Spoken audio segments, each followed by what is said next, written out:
અમદાવાદનું બોપલ વકીલ સાહેબ બ્રિજ નીચે જ્યારે રાત્રિનો સન્નાટો પ્રસરેલો હતો ત્યારે એક લક્ઝરી બસની અંદર મોતના સોદાગરો ત્રાટક્યા. જેણે મુસીબતમાં મદદ કરી હતી એ જ હાથોમાં જ્યારે છરી આવી ત્યારે સંબંધોનું કતલ થઈ ગયું. રૂપિયાની ઉઘરાણી અને ફોન ન ઉપાડવાની એક નાની ભૂલ, પરિણામ એક યુવકની ઘાતકી હત્યા. સરખેજ પોલીસે કેવી રીતે ઉકેલ્યો આ હત્યાનો ભેદ તે જોઈએ.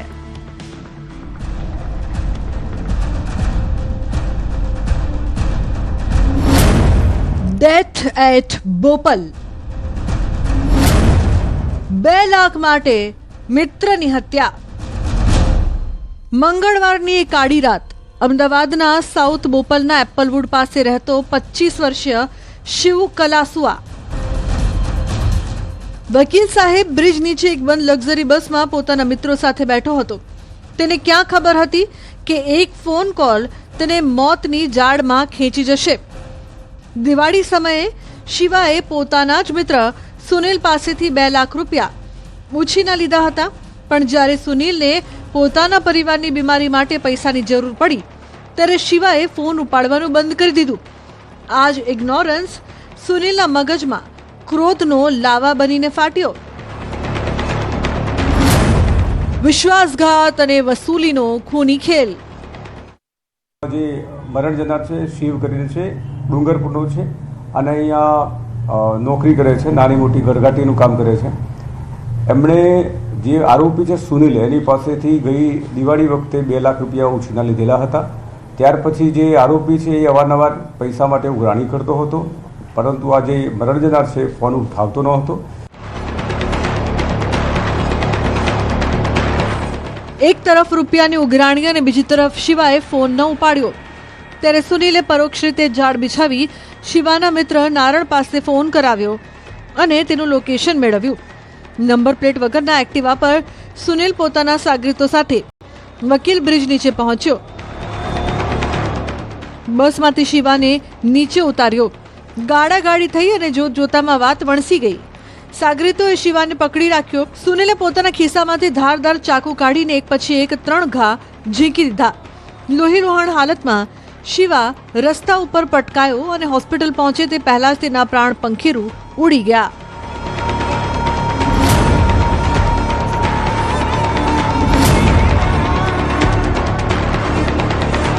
એમણે જે મરણ જનારનો મિત્ર નારણ કરીને છે એને જઈને કીધું કે તારો મિત્ર ફોન ઉપાડતો નથી તો ફોન લગાવીને પૂછી જો ક્યાં છે.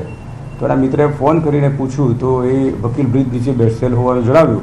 એટલે આ આરોપી સુનિલ, જયેશ અને એક કાયદાના સંઘર્ષમાં આવેલ કિશોર, એ 3 જણા ત્યાં ગયા.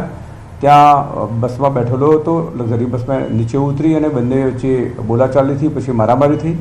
મારામારીની અંદર જે આરોપી સુનિલ છે એણે મરણ જનાર શિવને છરીના ઘા મારતા એનું સારવાર દરમિયાન મોત થયેલ છે.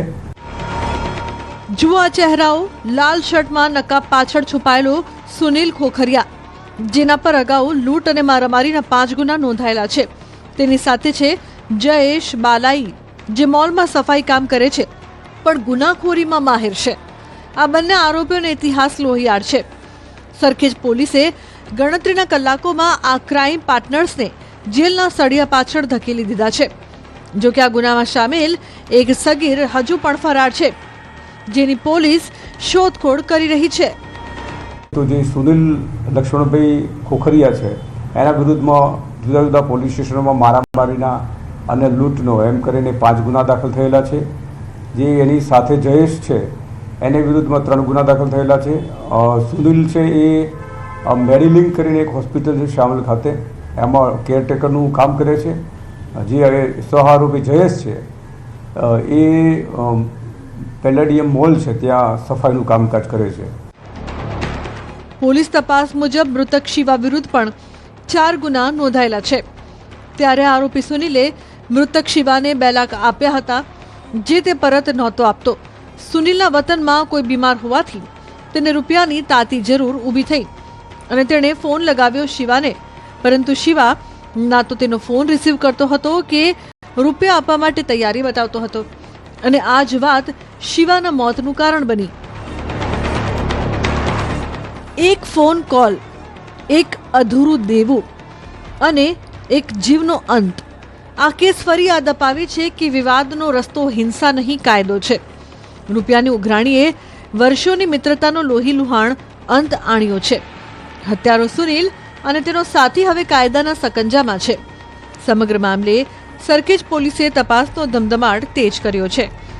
ત્યારે ખુલ્લેઆમ રૂપિયા માટે મિત્રએ જ મિત્રને મોતને ઘાટ ઉતારવાની ઘટનાએ આખા અમદાવાદમાં ચર્ચાનું કેન્દ્ર બની છે. અમદાવાદથી નવીન ઝા, ન્યૂઝ 18 ગુજરાતી. જેલના સળિયા પાછળથી આઝાદ થયા, પણ આઝાદીનો હેતુ મનોરંજન નહીં પણ મનસૂબો હતો આતંકનો. અમદાવાદીઓ જ્યારે ઊંઘી રહ્યા હતા ત્યારે અંધારાના ઓથારે રાજસ્થાનના બે ખતરનાક શાર્પ શૂટરો ગુજરાતની શાંતિ ઢોળવા ઉતરી પડ્યા હતા. પણ તેમને નહોતી ખબર કે ક્રાઇમ બ્રાન્ચનું જાળ તૈયાર છે. 7 કલાકનો હાઈ વોલ્ટેજ ચેઝ અને ખતરનાક ગેંગનો ફિયાસ્કો. જુઓ કેવી રીતે ક્રાઇમ બ્રાન્ચે ગેંગસ્ટરોના નેટવર્કને વેરવિખેર કરી નાખ્યું.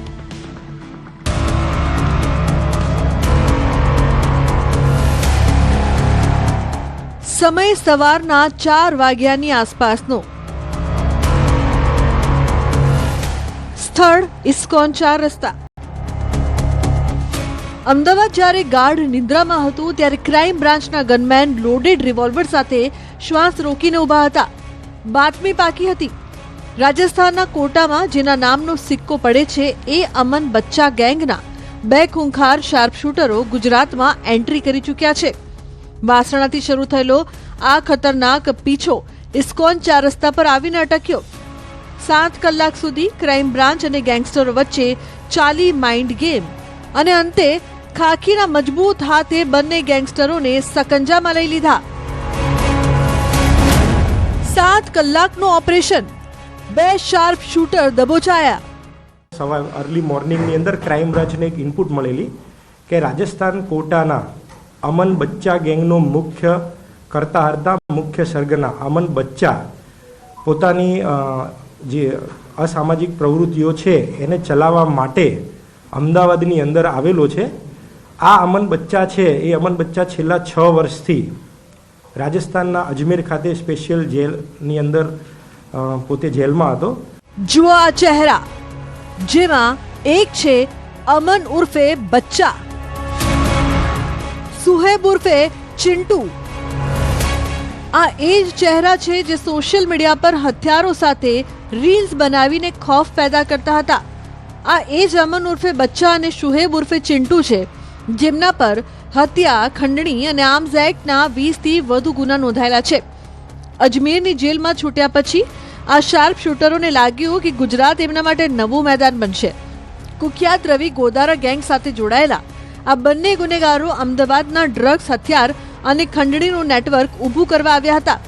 પણ ક્રાઇમ બ્રાન્ચની એક ત્રાડ અને ગેંગસ્ટરોની ગરદન નીચી થઈ ગઈ. સોશિયલ મીડિયાના ડોન પોલીસ સામે મૌન.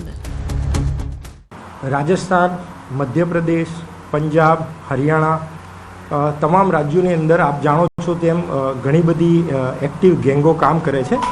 જે ગેંગો પોતે કોન્ટ્રાક્ટ કિલિંગ, ખંડણી, અપહરણ, લૂંટ, NDPS જેવા કામોની અંદર એક્ટિવ હોય છે. આજથી આશરે 1 મહિના પહેલાં જ એને ત્યાં જેલમાંથી જામીન મળેલા છે. આ અમન બચ્ચા જે છે એ અમન બચ્ચા પોતાની જે પડી ભાગેલી ગેંગ છે એને એક્ટિવ કરવા માટે અને એનો ગુનાનો વ્યાપ વધારવા માટે અલગ અલગ રાજ્યોમાં જઈ, અલગ અલગ શહેરોમાં જઈ અને નવા છોકરાઓને ભરતી કરવા માટે, પોતાની જે વેપનની ડિલિવરીનું કામકાજ છે એને ફરીથી ઊભું કરવા માટે, NDPS વગેરે કામોમાં એક્ટિવ થવા માટે અલગ અલગ રાજ્યોના અલગ અલગ શહેરોમાં જઈ રહ્યો છે. તપાસમાં જે ખુલાસો થયો એ ચોંકાવનારો છે. આ ડિજિટલ યુગના ગુનેગારો ઇન્સ્ટાગ્રામ દ્વારા નવા યુવાનોને આકર્ષી તેમના ગેંગમાં સામેલ કરી આખું સિન્ડિકેટ ચલાવતા હતા. અમદાવાદમાં પણ તેઓ કોઈ મોટા કાંડને અંજામ આપે તે પહેલા જ ક્રાઇમ બ્રાન્ચે તેમના મનસૂબા પર પાણી ફેરવી દીધું છે. હવે તપાસ એ દિશામાં છે કે અમદાવાદમાં આ સાપને દૂધ કોણ પીવડાવતું હતું, કોણે આ ગેંગસ્ટરને આશરો આપવાની હિંમત કરી. આરોપી જે અમન બચ્ચા છે એ પોતે એક ગેંગસ્ટર છે પોતે, અને રવિ ગોદારા ગેંગ સાથે સંકળાયેલો છે. આરોપીનો ગુનાહિત ઇતિહાસ રવિ ગોદારા ગેંગ સાથે સંકળાયેલો છે. તેના પોતાના કેટલાક એક્ટિવ મેમ્બરો છે, પોતાની ગેંગ છે, અને એ ગેંગ દ્વારા તે રાજસ્થાનના અલગ અલગ શહેરોની અંદર કોન્ટ્રાક્ટ કિલિંગ, ખંડણી, અપહરણ, NDPS એવા જઘન્ય અપરાધોની અંદર સંકળાયેલો છે. પોલીસ તપાસમાં એ વાતનો ઘટસ્ફોટ થયો હતો કે આરોપી અમન છેલ્લા 6 વર્ષથી જેલમાં કેદ હતો અને તેનું મોટા ભાગનું કામ ઠપ થઈ ચૂક્યું હતું, જેથી પોતાની ગેંગને એક્ટિવ મોડ પર લાવવા માટે તે નવા સભ્યો બનાવવા ઈચ્છતો હતો. આ ગેંગ ખંડણી ઉઘરાવવાનું, નવા ટાર્ગેટ શોધવાનું, વેપન ડીલિંગ માટે નવા રસ્તાઓ, નવી લાઈનો કરવા માટે અલગ અલગ શહેરોમાં જઈ લાઈન એક્ટિવેટ કરવાની નેમ સાથે તેણે ગુજરાતમાં કદમ મૂક્યા હતા. પરંતુ ક્રાઇમ બ્રાન્ચની બાજ નજરમાં શું આવ્યા કે તેમના તમામ મનસૂબાઓ પર પાણી ફેરવાઈ ગયું. જે આરોપી છે અમન બચ્ચા, તે પોતે અમન બચ્ચા ગેંગ છે, એનો મુખ્ય સરગના છે, તેની પોતાની ગેંગ છે જે રવિ ગોદારા સાથે સીધા સંપર્કમાં છે. આરોપીના પોતાના વિરુદ્ધમાં 20થી વધારે કોન્ટ્રાક્ટ કિલિંગના, અપહરણના, ખંડણીના, હત્યાના પ્રયાસના એવા ખૂબ જ જઘન્ય અપરાધોમાં સામેલ છે અને એવા ગુના એના વિરુદ્ધમાં દાખલ થઈ ચૂક્યા છે. રાજસ્થાનમાં આતંક મચાવનાર આ જોડી હવે કોટા પોલીસના હવાલે થશે. પણ અમદાવાદ પોલીસે એક વાત સ્પષ્ટ કરી દીધી છે કે ગુનેગાર ભલે ગમે તેટલો મોટો હોય, પણ જો ગુજરાતની સરહદમાં પગ મૂક્યો તો એનું સરનામું માત્ર જેલ જ હશે. રવિ ગોદારા હોય કે અમન બચ્ચા, ખાખીના ઓપરેશન બાદ ગેંગસ્ટરોના નેટવર્કમાં ફફડાટ વ્યાપી ગયો છે. અમદાવાદથી દીપિકા ખુમાણ, ન્યૂઝ 18 ગુજરાતી. ક્રોધ જ્યારે મગજ પર સવાર થાય છે ત્યારે માણસ સંબંધોની ગરિમા ભૂલી જાય છે. દેવભૂમિ દ્વારકાના ભાણવડમાં એક એવી ઘટના બની છે જે સાંભળીને રૂવાડા ઊભા થઈ જશે. જે હાથોએ 7 ફેરા સમયે પત્નીની રક્ષાના સોગંદ ખાધા હતા, એ જ હાથોમાં પાવડો આવ્યો અને પત્નીની ક્રૂર હત્યા કરી નાખી. એ પણ નજીવી બાબતે પતિ બની ગયો હેવાન. જોઈએ સણખલા ગામની એ લોહિયાળ રાતનો અહેવાલ.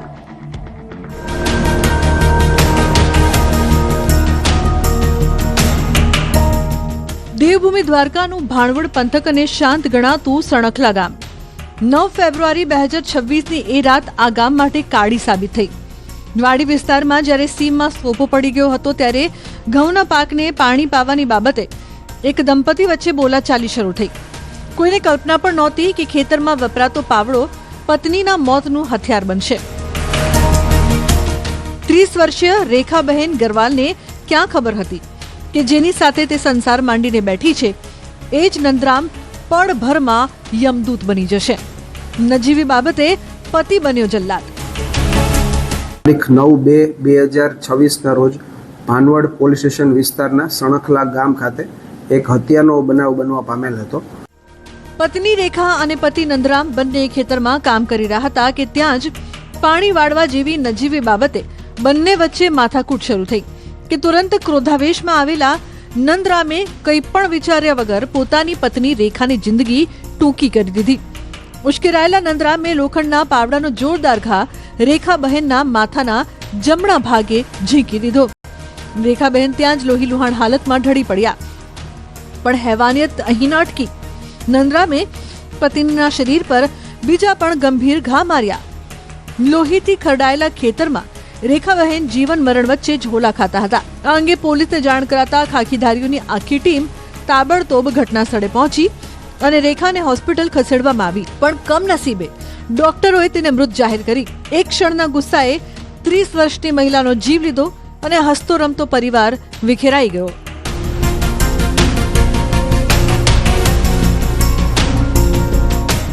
જુઓ આ આરોપીને, નંદરામ સોમા ગરવાલ, કે જે મૂળ મધ્યપ્રદેશના રતલામ જિલ્લાનો રહેવાસી છે અને હા, તે પોરબંદરના સોઢાણા ગામે રહીને ખેત મજૂરી કરે છે. નંદરામના ચહેરા પર પસ્તાવો ઓછો અને ક્રૂરતા વધુ દેખાય છે. ભાણવડ પોલીસે ગણતરીના કલાકોમાં જ હત્યારા પતિ નંદરામ ગરવાલને દબોચી લીધો છે. જે ખેતરમાં તે અનાજ પકવતો હતો એ જમીને તેણે પત્નીના લોહીથી લાલ કરી નાખી. પોલીસે હવે તેની વિરુદ્ધ હત્યાનો ગુનો નોંધી સળિયા પાછળ ધકેલી દીધો છે. કે રેખાબેન તથા તેના પતિ ત્યાં આગળ સણખલા ગામના વાડી વિસ્તારમાં કામ કરતા હોય તે બાબતે ઘઉંમાં પાણી વાળવા બાબતમાં બંને પતિ પત્ની વચ્ચે નાનો બબાલ થઈ હોય તેના અનુસંધાનમાં તેના જે પતિ છે નંદરામ લાલુ ગરવાલ તેમના દ્વારા ઉશ્કેરાઈ જઈ અને તેમના પત્નીને માથાના ભાગને જમણા ભાગ ઉપર જે લોખંડનો પાવડો છે તેના વડે ઘા મારી અને રેખાબેન પડી ગયેલ હોય ત્યારબાદ એના શરીરમાં ગંભીર ઈજાઓ તેમના દ્વારા પહોંચાડેલ હોય. જે આરોપી છે તેને પોલીસ દ્વારા ધોરણસર અટક કરવામાં આવેલ છે અને આગળની જે તપાસ છે એ હાલ ચાલુ છે. પોલીસની ત્વરિત કાર્યવાહીમાં નંદરામને ટૂંકા સમયમાં પકડી પડાયો અને નામદાર કોર્ટ સમક્ષ હાજર કરાયો, જેને કોર્ટે જેલ હવાલે કરવાનો હુકમ કર્યો છે. ત્યારે સવાલ એ છે કે શું માણસની સહનશક્તિ આટલી ઓછી થઈ ગઈ છે? નજીવી બાબતે કોઈની જિંદગી છીનવી લેવી એ કઈ માનસિકતા છે? હાલ તો ક્ષણભરના આવેશમાં આવીને જીવન સંગીનીને મોતને ઘાટ ઉતારનો નંદરામ હવે કાળ કોટડીમાં ધકેલાઈ ગયો છે. દ્વારકાથી મુકુંદ મોકરિયા, ન્યૂઝ 18 ગુજરાતી. તો બુલેટિનમાં હાલ રોકાઈશું એક બ્રેક માટે. આપ જોતા રહો ન્યૂઝ 18 ગુજરાતી.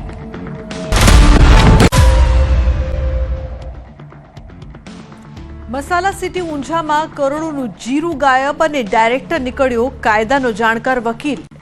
જેણે કોર્ટમાં કાયદાની રક્ષાના સોગંદ ખાધા હતા એ જ શખ્સે બનાવટી ચાવીથી ગોડાઉનના તાળા ખોલી નાખ્યા. LLBની ડિગ્રી, ગુનાહિત ઇતિહાસ અને કરોડોની ચોરીનો એવો માસ્ટર પ્લાન કે પોલીસ પણ દંગ રહી ગઈ. જુઓ કાયદાના રક્ષકમાંથી ભક્ષક બનેલા વકીલનો આ સનસનીખેજ રિપોર્ટ.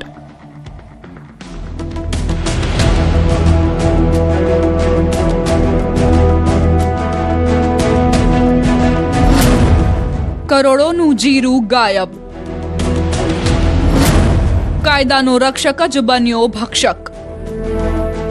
ઉત્તર ગુજરાતનું ઊંઝા વિશ્વભરમાં મસાલા સિટી તરીકે જાણીતું આ શહેર ત્યારે ચોંકી ઉઠ્યું જ્યારે એક બે નહીં પણ હજારોની સંખ્યામાં જીરાની બોરીઓ રાતોરાત ગાયબ થઈ ગઈ. 3,02,28,000 રૂપિયાનું જીરું તસ્કરો હવામાં ઓગાળી ગયા. પણ આ કોઈ સામાન્ય ચોરોનું કામ નહોતું. જ્યારે મહેસાણા પોલીસે આ રહસ્ય પરથી પડદો ઉઠાવ્યો ત્યારે કાયદાના રક્ષકો પણ દંગ રહી ગયા. કારણ કે આ આખી લૂંટનો ડાયરેક્ટર બીજું કોઈ નહીં પણ કોર્ટમાં દલીલો કરતો એક વકીલ હતો.